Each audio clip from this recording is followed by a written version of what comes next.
और अब खबरें विस्तार से बात करेंगे इंदौर की, जहां फिर बदमाशों ने लूट की वारदात को अंजाम दिया है। ऑफिस बॉय के साथ लूट की वारदात को अंजाम दिया। आंखों में मिर्ची झोंककर वारदात को अंजाम दी गई है। आसपास के लगे सीसीटीवी फुटेज खंगाले जा रहे हैं। रावजी बाजार थाना क्षेत्र का मामला बताया जा रहा है। आपको याद होगा, कुछ दिन पहले ही पुलिस ने गुंडा अभियान की शुरुआत की थी, जो कि रात 11 बजे से 5 बजे तक चला था। और उसके बाद भी बदमाशों के हौसले इस कदर बुलंद है कि अब भी वो लूट की वारदात को अंजाम दे रहे हैं। और इस बार तो ऑफिस बॉय को निशाने पर उन्होंने लिया और आंख में मिर्च डालकर उन्होंने लूट की। उसके साथ में सवाल ये कि आखिर इंदौर क्लीनेस्ट सिटी में नंबर 1 है, तो क्राइम के सिटी में भी नंबर 1 क्यों होना चाह रहा है, और इस तरीके से ऐसे क्यों जो है ग्राफ बढ़ते जा रहे हैं क्राइम के। शैलेंद्र भदौरिया संवाददाता साथ जुड़ गए हैं।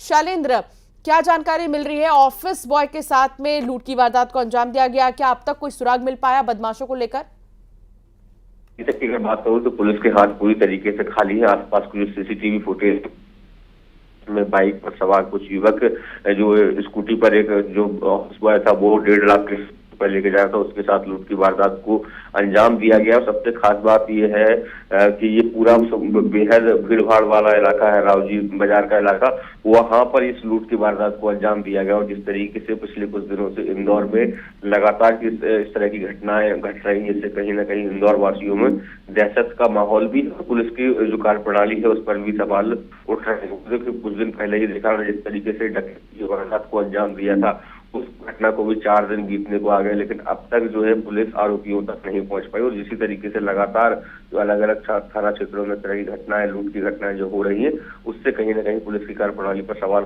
खड़ा जरूर हो रहा है। हालांकि पुलिस अधिकारियों का ये कहना है कि इस मामले में आसपास के सीसीटीवी फुटेज खंगाले जा रहे हैं और जल्द ही आरोपियों को गिरफ्तार कर लिया जाएगा। जी, बहुत शुक्रिया। आगे भी आपसे जानकारी लेंगे शैलेंद्र। फिलहाल जानकारी देने के लिए शुक्रिया।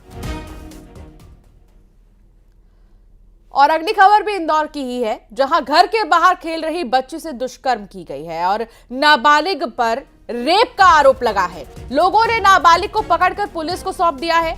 आरोपी पर पॉस्को एक्ट के तहत और अपहरण का भी केस दर्ज किया गया है। ये नाबालिग है जिसने दुष्कर्म की कोशिश भी की।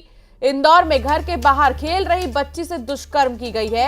नाबालिग पर रेप का आरोप लगा है सीधे तौर पर, और साथ ही सिर्फ रेप का ही नहीं बल्कि अपहरण का भी केस दर्ज हुआ है, क्योंकि किसी बहाने उसने उसको बुलाया बच्ची को और फिर जाकर उसने रेप की वारदात को अंजाम दिया है। फिलहाल 5 साल की ये बच्ची बताई जा रही है। शैलेंद्र हमारे संवाददाता लगातार जुड़े हुए हैं। शैलेंद्र, महज 5 साल की ये बच्ची, और कैसे इस पूरी घटना को अंजाम दिया गया? क्या बहला फुसलाकर आरोपी ने उसे बुलाया था?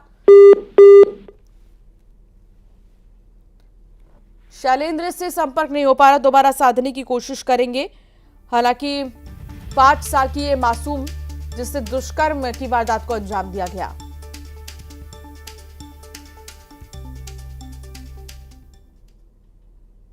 तो वहीं शिवपुरी जिले के 18 से ज्यादा गांवों में तेज बारिश हो रही है।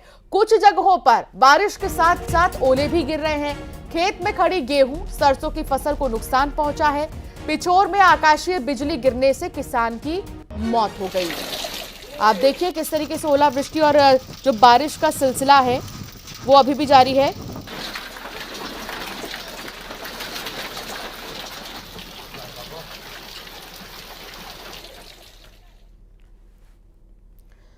श्योपुर में नहीं थम रहा अवैध खनन। जी हां, चंबल पार्वती नदी से खुलेआम अवैध खनन हो रहा है। जेसीबी और पनडुब्बियों से रेत निकाली जा रही है। पुलिस और माइनिंग विभाग ध्यान भी नहीं दे रही है। आप देखिए किस तरीके से लगातार अवैध खनन का सिलसिला जारी है और इस पर ध्यान ही नहीं है किसी का भी। तो वहीं जांजगीर चांपा की अगर बात करें तो अवैध खनन पर ताबड़तोड़ एक्शन लिया जा रहा है। ट्रैक्टर और हाइवा सहित 28 वाहन जब्त किए गए हैं। जिला पुलिस और जिला प्रशासन की संयुक्त कार्रवाई देखने को मिली। और एक तरफ जहां अवैध खनन पर ध्यान नहीं दिया जा रहा, तो दूसरी तरफ जांजगीर चांपा में अवैध खनन पर ताबड़तोड़ एक्शन हो रहा है। जिला पुलिस और जिला प्रशासन ने मिलकर कार्रवाई की और हाइवा जो कि फुल लोडेड थी रेत से, उसको भी जब्त किया गया है। ट्रैक्टर और हाइवा सहित 28 वाहन जब्त किए गए हैं।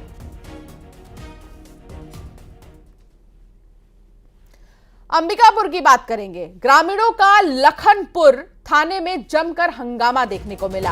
अंबिकापुर विधायक के भाई पर आरोप लगा है। प्रशिक्षु डीएसपी शुभम तिवारी को देखने के लिए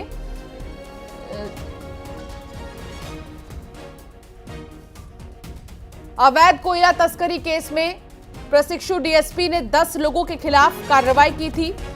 फर्जी कार्रवाई और फर्जी एफआईआर दर्ज करने का आरोप लगाया। थाना प्रभारी पर कोयला तस्करों के खिलाफ झूठा मुकदमा दर्ज करने का बीजेपी नेताओं ने आरोप लगाया है।